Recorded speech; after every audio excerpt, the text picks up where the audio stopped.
All Good and Then Some is not about me personally, but it's more so about that family wealth, creating that generational wealth. And it's about creating that empire for the family so our children's children won't have to go through the struggle. And so that's what it's about.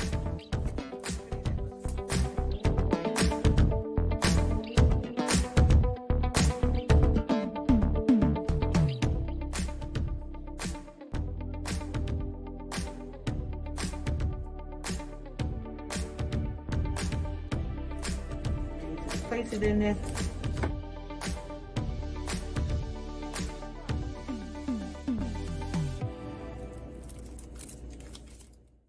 Hello there. Thank you for tuning in to the Incline with Crystal.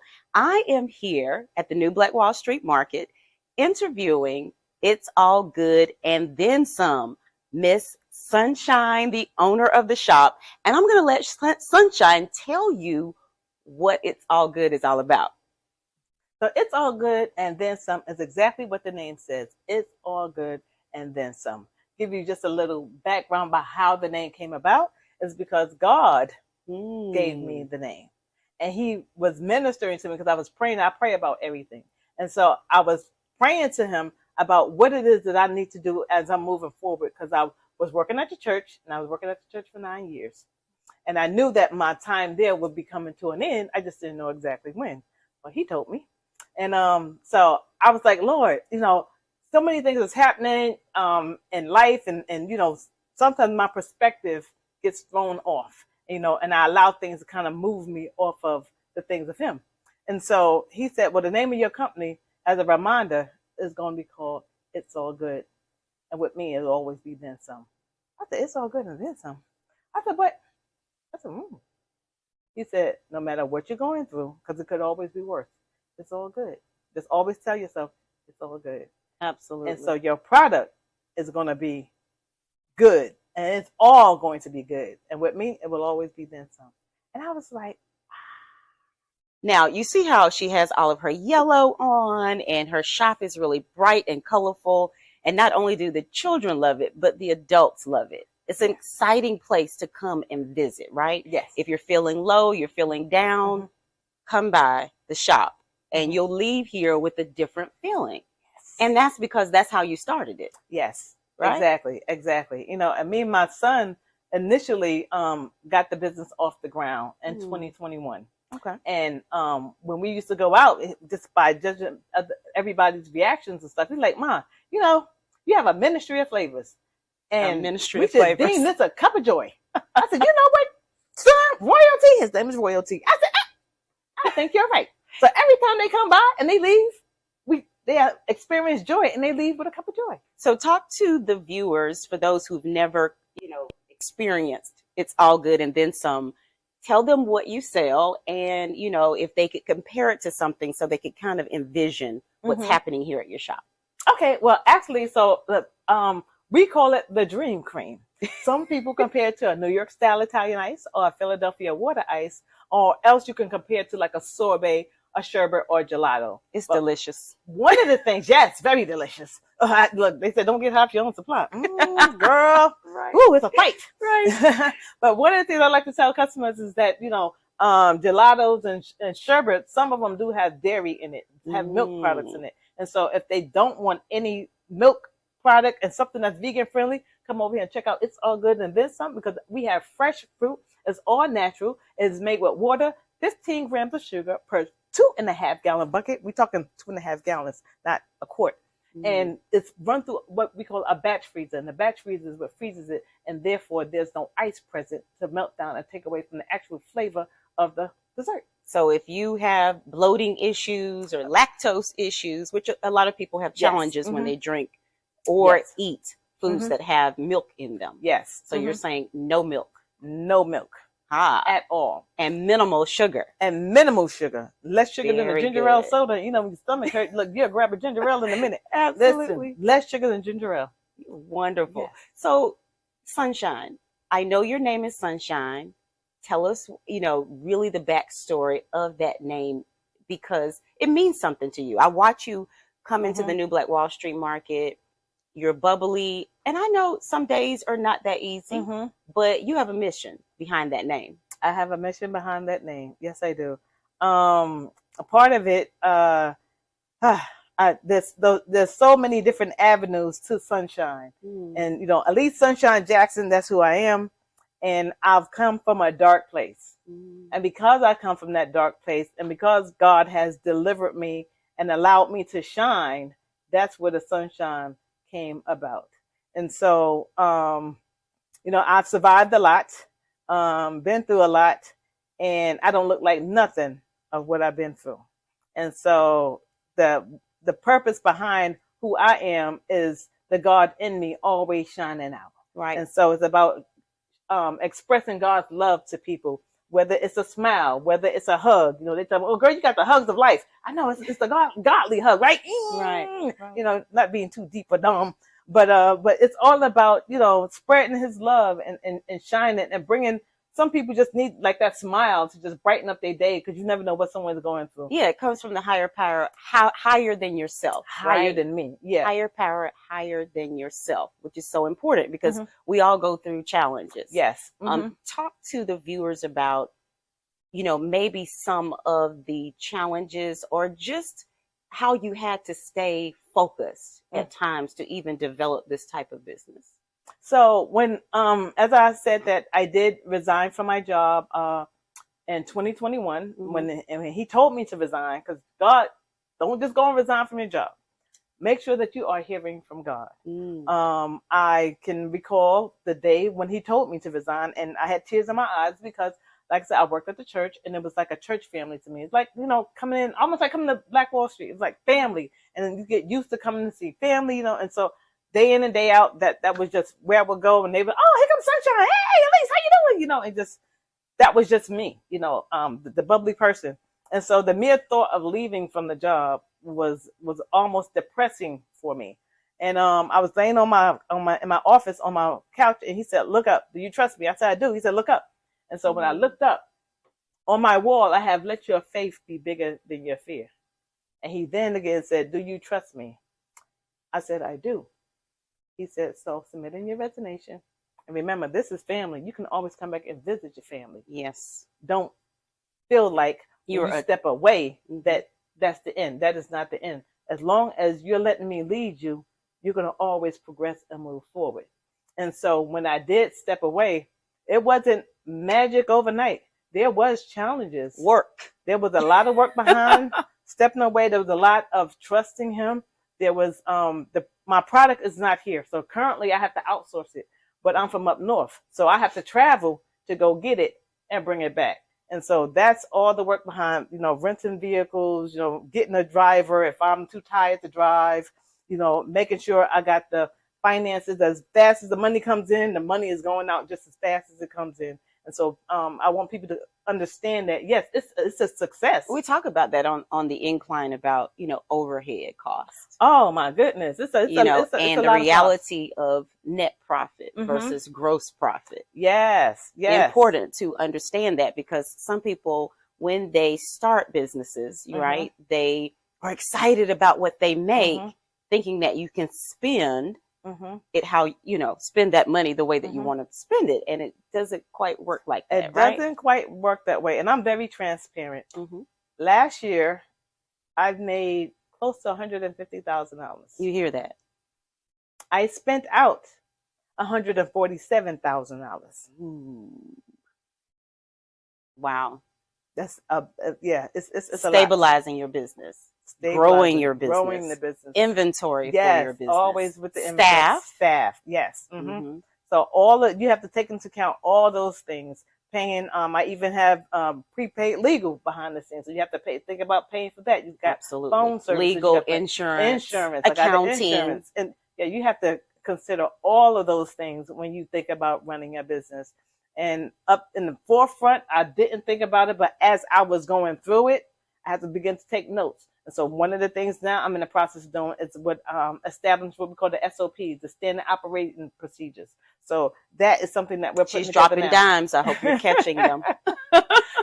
And so as we putting that together, The other thing that will be included in that is the checklist, because sometimes you go through things. It's just like, oh, I forget this, I forget that. But if you got checklists, it is so important to have checklists. To have a checklist. I mean, because when you're busy, yes, you see she is like getting it every day, right? You can tell she's waking up early. She's probably going to bed late at night. Yes, and it's a lot in between there. So it's important to write it down. Yes. Hold yourself accountable to the checklist, right? Yes, exactly. And get it out of your head. And that's the other thing, get it out of your head and on paper, because anything can come in and push that thought or that task out of your mind. Life distractions. Yeah, life. Oh, so many life distractions. You're still a mother. Yes. Right? Still a mother, still a family member. Still a family person, community advocate. And being able to be out there and networking, because it's all about networking.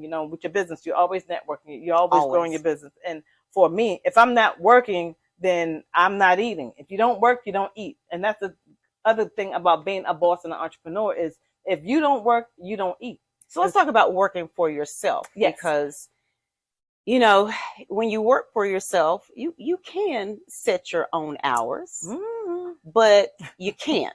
You can't. No. when you're serving, right? Yes. When you have a service or a product for customers, yes, there's a balance between I own this and I also have a product that I'm servicing to my customers. Exactly. How do you balance it? So for me, I'm praying God and thanking him for the help that he's sending me. I'm already giving him thanks for the help that he's sending me. I do have my cousin who actually works with me, and she's great, Nicole. She's here. She's she's a diehard. I need more diehards like that to work with me. But it's almost like I feel like I'm an octopus. So I am, the center, but then I got all these arms. So even when I'm not here working, I'm outside working. My other business sometimes also, which I have a balloon business. So I'm running two businesses simultaneously at the same time. But to much is given, much is required, right? Ooh. And I think that people feel that although you can hire help, you can enlist volunteers, but when the vision is given to you, there's a different level of responsibility always. Yes. Always. Right? And you have to keep that in mind when you're thinking about a business that you're getting into. And so I have a passion for this. All my businesses, believe it or not, is surrounded around what? Joy and sunshine, because that's my passion. My passion is to bring out as much joy and give out as much joy and shine. Light. Yes, I want to be that light when people be like, oh, they love to see me coming and hate to see me go. This is why I wanted to interview you, because I believe the same thing with the Incline Show, right? That it's not really about Crystal, but Crystal becomes the vessel for the message needed for our communities. Yes. Right? There's someone watching who needs inspiration, right? Exactly. Aspiration. Yes. They need a push. They need a pull. Yes. They need someone to hold them up. They need a cheerleader. They need someone to say, yes, you can, even in all of your adversities. Exactly. You can do it. Exactly. Right. And so you mentioned earlier when we weren't shooting about going through a project management program. Yes. And how much you had to put into that to get to accomplish it. Tell the viewers a little about that. So as funny as it may seem, I was almost in a project manager's role, but although you're in the role of a project manager, the behind the scenes to become a certified project manager is a whole different beast. And so it's a lot of studying. I mean, it's dedication. Consistency is the key to the breakthrough for anything. And so I had to be diligent and consistent with studying, taking on the notes, going back.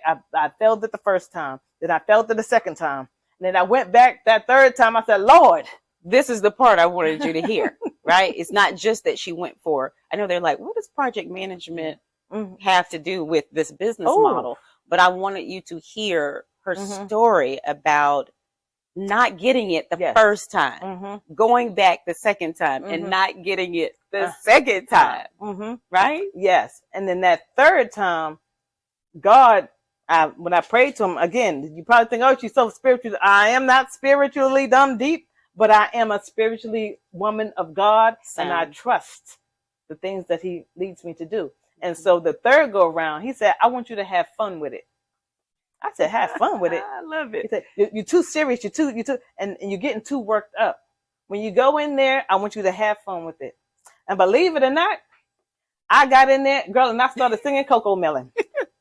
Baby shark, do, baby shark. And I'm just pushing the, and when I tell you, not only did I pass it, but I excelled. Wow. I excelled because I trusted God more than I trusted myself and my ability to get it done. And this is what we want you to know and understand is that you got to push past your life challenges. Okay. Yes. You got to push past your thought process because self will give self so many excuses. Yes. Like you can talk yourself out of something. That is meant for your life. You would throw yourself off of your own path by overthinking it. Yes. You got to get to it. You got to do it. You got to climb the incline. You got to climb the incline and get past it because life is going to happen.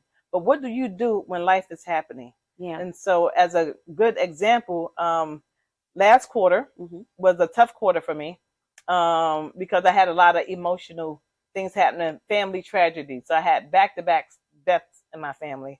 And I had to push through the bad quarter. I had to push through the bad loans. I had to push through it all and stay focused on the path of what God placed me on. And so he told me for this year, forward. My word for this year was forward. And then he came back and told me, stay the course. So I was like, forward, stay the course on the incline. On the incline. There you go. Yes. There you go. There you go. So Sunshine, tell the viewers about your flavors. Like, what do you have? Dream cream. Oh my goodness, the dream cream flavors. Look, as we get back over here to It's All Good and Then Some, let me tell you, the flavors are, the kids tell me, it's busting, Miss Sunshine, it's busting. So we got everything from banana to bubble gum to, I call them the Phantom Fudge. I got my cotton candy. I got my lemon. I got my Mango Licious, which is one of the #1 sellers on the menu. There's the sour apple, the sour watermelon, the sour grape, the lemon, and we got one called Tropics. The Tropics is a combination of orange, pineapple, strawberry, and lemon. And together, it almost gives you like this Hawaiian punch flavor. But when I tell you it's bussin', it's bussin'. So I've watched customers, right? I'm just like people watching at times when they're, standing at your shop. Yes. From all ages. And everybody is smiling and they are super excited. It's like being at Disney. But you're at It's All Good and Then Some. Yes. And the great thing about it is that we like it to be an experience. And so with that experience, we just don't put it in one flavor in the cup. We tell you, hey, have fun with it. Fun with it. Put different cups, put different colors in the cups. And so we do different flavors and just. Yeah, this is really cute. Yes. And even my display is a God-given thing. I know. Look at the display so that when you walk up to her shop, you can actually imagine what it is. Yes. What you're going to be getting. Yes. God was like, use Play-Doh. I said, Lord, I'm losing slime. I was going to say, yes, this is Play-Doh. Can you see? When I first walked up to your shop, I was like, what in the world does Sunshine have in this cup? So it's Play-Doh, by the way. Yes, it is Play-Doh, but it displays exactly what the flavors are without, taking it out the freezer because it is cold, so it has to stay cold. She wants you to see it, imagine it. Imagine what it is. And the great thing about it, because we do ship, we cater. Really? Parties and events. And so when we ship it out of town, we use dry ice and UPS. And so we got customers in Maryland, Indianapolis, Illinois, New York, Florida, Alabama. So, we just. And I was reading on your website, I was snooping around, researching a little bit about your business model. And you're in other places other than the New Black Wall Street Market, right? Yes. And so we did open up another location. Okay. Yes, up in Conyers, which we will officially have it open for everyone to come and see us on April 11th. We did little soft openings, but now we will officially be open on April 11th where you can come up to Conyers. You see, this is dropped on the Incline with Crystal. Yes! You heard it. Yes. That's nice. That's wonderful. It's just, to let people know that your dreams can come true. And you can expand on them. It's about expansion. Yes. So we went from being in the back of a van to working out of a 10 by 10 tent to working here at Black Wall Street in the back. Then we moved up here to Black Street in the front. And now we're at a storefront in Conyers. Yeah. So it's all about inclining it. And that does not just happen on its own. No. Right? No, it doesn't. You have to believe. Yes, that's the number what one. God has given you to do. Yes. And work diligently at it. Yes. And you have to work. This is a little nugget. You have to work like you're working for someone else, don't you? Exactly. Because if you feel like you're working for yourself, you'll get complacent. Yeah, there's an accountability. Yes. That you have to have. And so it's all about being. You have to be more accountable to yourself as opposed to, I'll be more accountable to something. Well, what about you? So you're not that important person. Takes discipline. Yeah, it takes a lot of discipline. Yeah, and the willingness to want to move forward. Because a lot of people get to a certain point and then they'll plateau and they'll stay there. No. God has put way more in you than you think you have. Because for me, I know if you told me way back when I was in New York, back 20 years ago, that I would be doing this and I would be a CEO of 2 businesses. I was going to ask you, do you believe it? Oh, I can believe it now because I'm walking in it. But back then, it's interesting because I did not grow up in the church. All right. And so I'm an individual. I don't want people to, she's a church. No, God will even bless the sinner. Look, I can tell you that myself because I was with gasoline strapped to me. I'll tell you, I was terrible. But you know what? God turned me around. Yes, he did. He can save you. Yeah, he will save you. He turned my life around when I allowed him to turn my life around. Yeah. And I think back to when I was just wretched, because I was wretched. And I'm not going to cover it up and dress it up. I used to say, and this is what I'm getting at, is we've got to be careful about the things that we speak and say. So I used to say, before I turn 40, I'm going to have me a house. Whatever. I ain't had no relationship with God, no nothing. The year I was getting ready to turn 40, I closed on my house down here in Georgia. And when I thought back to it, when he reminded me of that, I was like, wow, Lord.